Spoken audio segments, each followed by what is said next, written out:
Around Barstow, on the edge of the desert, when the drugs begin to take hold. You're either in or you're out. Right now. I want to gamble.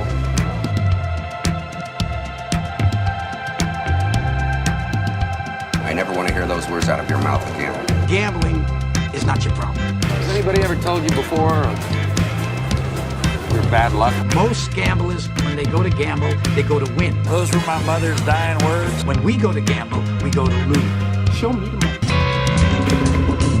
Let's get out of here, man. Show you the money. Honestly, let's just go. Let's go to Vegas.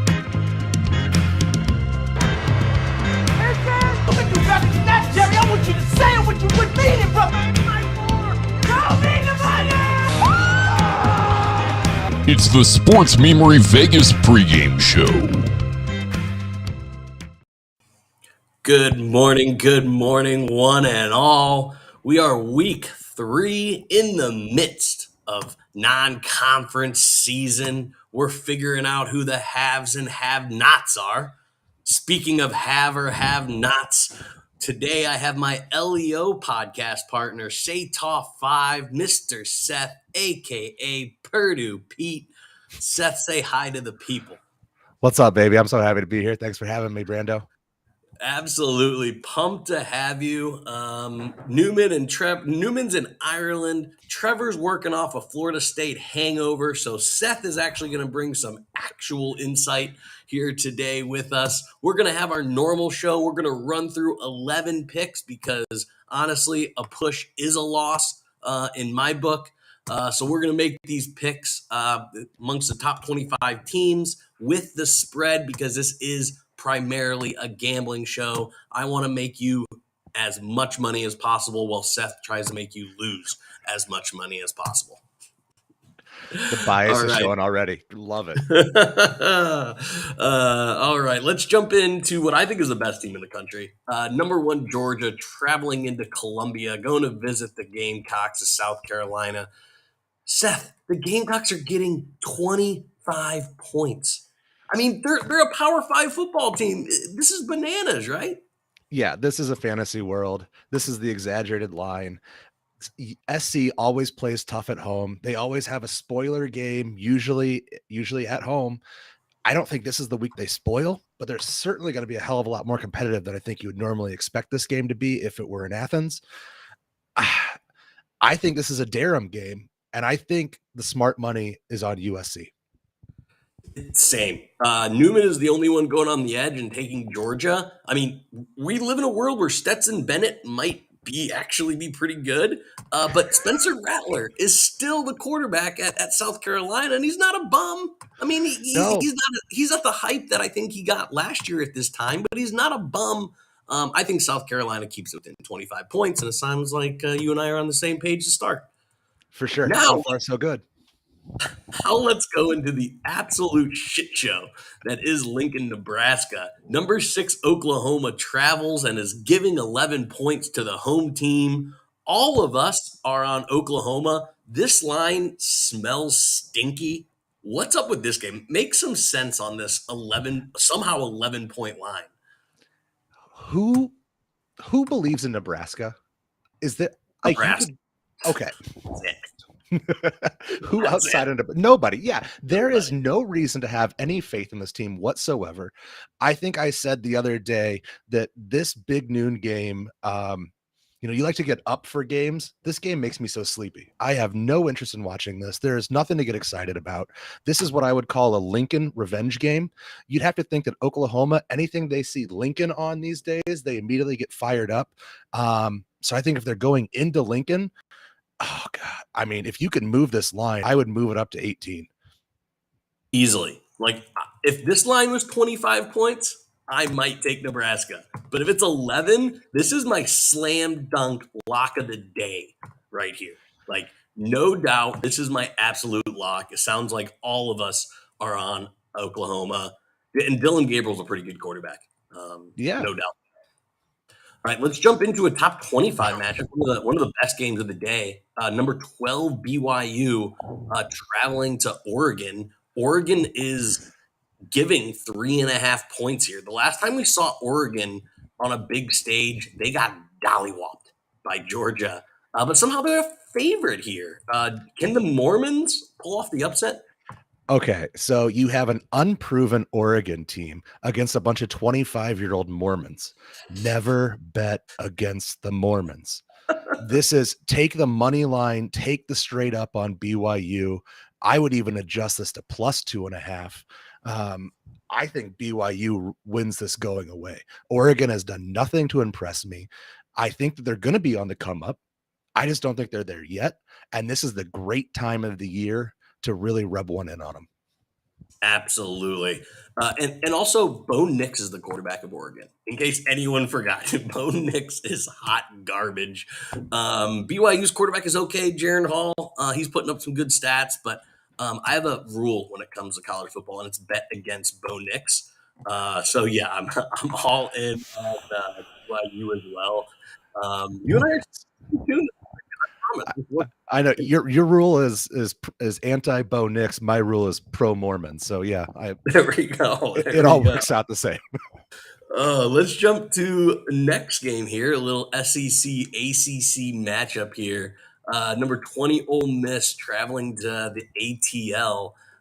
Man, you know my love hate with Lane Kiffin here. Lane Clearly is giving 17 points, but Georgia Tech is bad. Yeah. So when you talk about an average SEC team versus an average ACC team, even at the ACC team, you're going to go SEC most of the time, even with a 17-point spread.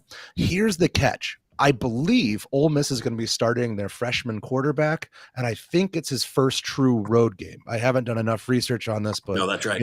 Doing some process of elimination here. Is that something that's going to cause a little hiccup in the scene? Is that going to cause this game to be a little bit closer than you would expect? Is his butthole going to pucker up just a little bit more than it would be in Mississippi? I'm leaning towards Georgia Tech on this one. Ooh, taking the Jackets. I think what is it? Jeff Sims? I think he keeps it close. I don't think they're going to win, but I can see this being in that 7 to 10 point range. Wow. Yeah, Ole Miss has really altered their offense this year. They have 3 running backs, all averaging over 6 yards a carry, and Lane's running it more than he ever has. So I do think he's adjusting his philosophy a little bit. But yeah, I mean, you're right. You do have a freshman making their first Power 5 start on the road. That's a little scary. But give me Lane Kiffin.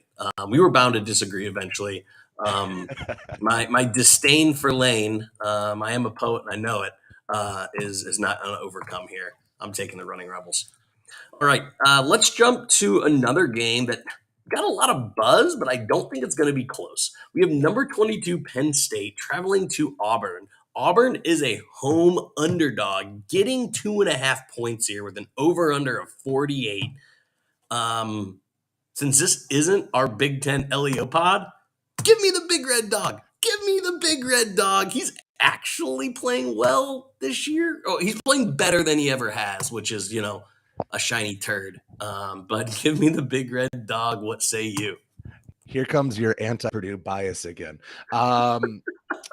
It's always strong. You're going to make me say it too. I thought I was going to be the one who went a little counter here.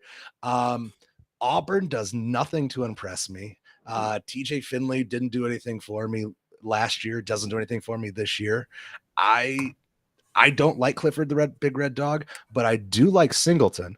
And I think he's averaging almost 10 yards per carry. I think that's going to go down a little. But I think Penn State wins, and I think they win maybe by a touchdown. Yeah, no, I do. Like I said, I don't feel good about that. I don't like saying it. This is my tease. So Penn State's -2.5. I'm taking this all the way up to 5.5. This is a 3-point teaser for me. I'm taking this up to 5.5 because I do think this is anywhere from a 6 to 10 point game, but for Penn State, I don't think it's a blowout, but I think it's a comfortable win for Penn State. Yeah, we're back on the same page. This is bad podcasting. This is nobody wants to hear this. All right, let's jump to the non-Malik Willis Liberty playing number 19 Wake Forest. Seth, we don't talk about this a lot, but I'm a big Sam Hartman guy. It's also an early homecoming. So you give me Sam Hartman, you give me homecoming, and you give me going against Hugh Freeze. 17's a big number, but I'm taking Wake Forest minus 17 against Liberty. What about you? Ooh, we're on the same page again. This is another easy one. This was almost my lock. I have the same issue with this as I do with Oregon. I think by the end of the year, Liberty is going to be a good team who's going to scare some teams. Well, I mean, they're going to be playing nobody by then anyway, but you get what I mean. They'd be a hell of a lot more competitive if this was a week 10 or week 12 game. Being week 3, I think they're a little underwater. I think this is going to be a situation for Wake Forest wins probably 24 points. Yep. No, I agree. I think this is a blowout. All right, now let's jump into another interesting team. 2-2-0 teams with a Heisman hopeful. We got Texas Tech traveling to NC State, number 16 in the country. It's a double-digit favorite at home. NC State has an 11-game win streak, and they're going against a backup quarterback. I'm not the biggest Devin Leary fan. Newman is huge. Newman has been blowing Devin Leary in the preseason. Now, I don't think he's overly that good. If this was in Lubbock, this is potentially upset alert, but NC State doesn't lose at home. And Texas Tech, unfortunately, is down to their backup quarterback in week 3. So for Minnesota State as an outlier, they are a team that typically does better as an underdog than as a favorite. They also struggle sometimes, they do better with teams that they're more familiar with. The teams that are these kind of intersectional non-rivalry matchups, there is no animosity there. It's not like a bunch of Texas kids coming home to North Carolina or vice versa. There is no contempt between these teams. So I think this is going to be a boring, slow game. And I think there's not going to be a lot of energy. And when I'm talking myself into this, that makes it sound like 10 points is a lot. And I'm going Texas Tech. I don't think they win. I don't think they win. But I think that it's just kind of a boring, drab game, and nobody does anything that impressive to pull away. I'll admit, I'm going to watch 0 seconds of this game. Oh, absolutely. Yeah, absolutely. No. Like there couldn't be I couldn't be less interested in two teams. And I won't even know what the flip back channel is to even reference. Be like, oh yeah, ESPN News can't. Right. No. All right, let's jump to a game I think we'll both be watching. Yes. Yes. Number 11, Michigan State, traveling across the country to face Kalen DeBauer and Michael Penix. Penix and company are giving 3.5, even though they're not the ranked team. Are you surprised by this line? This was my honestly the most interesting line because I honestly thought it would be flipped. I thought it would be Michigan State. No, yeah, you're absolutely right. Ranking alone would lead you to believe that, but I never really believed in Michigan State last year. I know I don't know if that's an unpopular pick or not, but that was my feeling. I thought they were overrated, and thankfully Purdue showed that. But I think Washington, I've seen Penix play twice this year. He's back. He looks good. He's running. Completion percentage. Almost your biggest knock on him before. Yep. Yeah, exactly. Yeah. I mean, this guy is just really good. I would definitely bet Washington money line. 3.5 scares me, but I'm in the mood to gamble, baby. Let's go. I'm going Washington. Right, give me UW by 4. Yeah. No, so again, this might be my reverse teaser, right? Because if you tease 1 up 3, you lose 3. So this is my other part of that teaser. So I'm basically taking Washington at 0.5, which is basically money line. Because you're right. I do think this is probably a 3 to 6 point game, and the 3.5 scares me a little bit. But as good as Michael Penix has been, Peyton Thorne has returned. I'm not going to make the ridiculous amount of Bella Thorne jokes that I make in our LEO podcast. I think Bella Thorne may be able to go out there and play better than Peyton has this year. He's been really bad with a negative touchdown to interception ratio. I love the Huskies. I love the Bauer. Love the Penix is back. The only one taking Michigan State is Trevor, but like I said, I'm pretty sure he woke up still drunk this morning. So we can throw his pick out the window.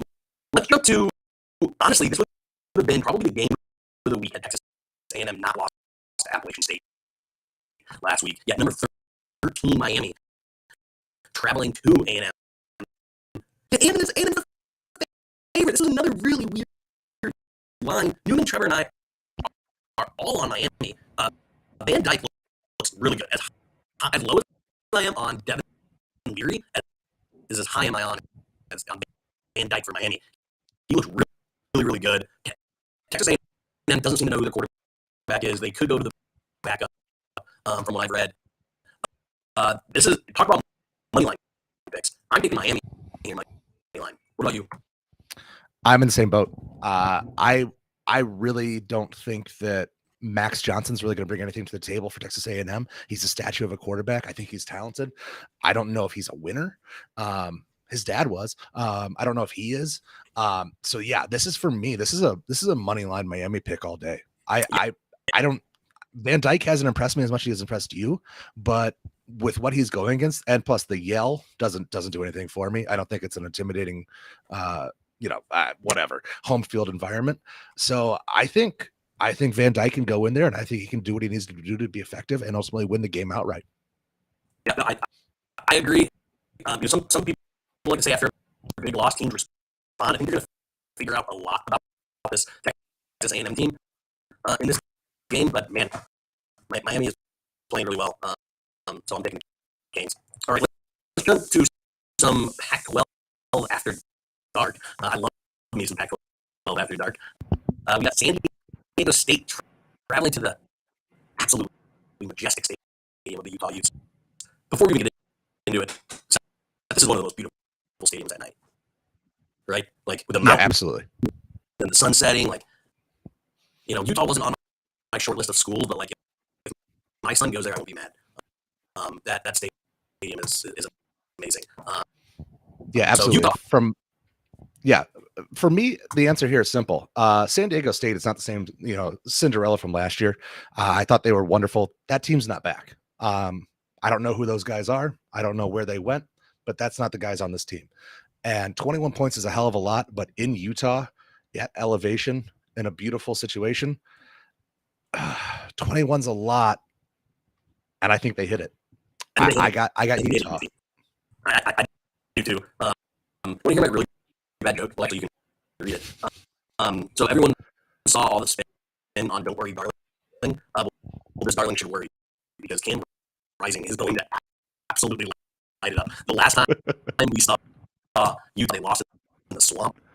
I think they absolutely they played like Southern Utah 173-6 last week, but I think they are really mad. I think they know if they want any shot of running the table and getting into the college football playoff, they have to win by 50 every week. So I think poor San Diego State is they're not gonna lose as bad as Southern Utah, but I can see this being a 30+ point game. Yeah, easily. It's a prove it game for sure. Absolutely. All right, let's get to again the Kalen DeBauer list. Fresno State, who was again a darling last year, traveling to USC. Another weird line. USC only giving 11.5. Every single one of this show is on USC. Seth, you make it 4-0. Of course. Why would you go anywhere? I mean, Jake Haener is good. Hasn't really. I don't think he has enough around him to overcome USC, let alone, I don't know, lose by less than 12. I think USC wins going away. I think that the combination of Addison at receiver, which I know that's hard for you to hear, and Caleb at quarterback, I think that they're going to go up and down the field. I don't think it's going to be close. I think this is a Jimmy's and Joe's game. And who wins Jimmy's and Joe's? Is there a dominant one in there? I don't remember how that works. But I mean, one team has the athletes and one team. Jimmy's, and I know Athletic Joe. So I'm going to say Jimmy beats the Joe, but that's a little bit of just bias. USC was a college football playoff team, in my opinion. This line makes no sense. Caleb Williams is Jordan Addison is. I think Jordan Addison needs to take like a restraining order out on PFF. PFF seems to tweet about Jordan Addison every single day. It's a little embarrassing at this point for them. 11.5 is crazy. The game doesn't kick off till 10. This is definitely going to be a game I'm pretty drunk, and I'm literally just bet on it to stay awake. And I'm going to stay up to count every single one of my pennies because the one above was my lock. This is my second lock. I normally don't get 2 locks, but if you can stay up until 10 o'clock Eastern time, 11.5 is dumb. So, Seth, anything you want to talk about before we go out of here? Any thoughts No, on the Purdue Syracuse game? dude, don't Game. do not touch that game with a 10-foot clown pole. There's 2 things I can guarantee that happen in Syracuse. At Syracuse, they play their best football. And number 2, weird things happen, whether it's refs just forgetting what down it is, whether it's, I don't even know. It's just weird stuff happens. So if anything, put money on Syracuse, but I don't do that. So, yeah, it's hard to put money against the team you're playing against. Yeah. But I would lean towards Syracuse. Yeah, it's hard to, I just know something weird's going to You're happen. also a little bit like Trevor, for those that don't know. Like, Trevor always picks against Michigan State, so he's always picks against Florida State, so he's never sad. You're a little bit of that too. Like I feel like you pick Penn State, which is unfortunately correct, but you're always leaning the other team just so you can get that a little bit more happiness. Absolutely. Unfortunately, I had the same read. We talked about it last night on our podcast. I think this is a coin flip game, and when it's a coin flip game, you just kind of got to beat the home team. I think it's going to be a really good game. I'm bummed it plays at the same time as IU because I really wish I could watch this game. So, all right, Seth, thank you so much for joining the show. Trevor and Newman better watch out. We're going to get volley pipped here. So, everyone will be back here next Saturday as non-conference season continues. Until then, everyone, crack open a drink, sit on the couch, go watch football. We'll talk next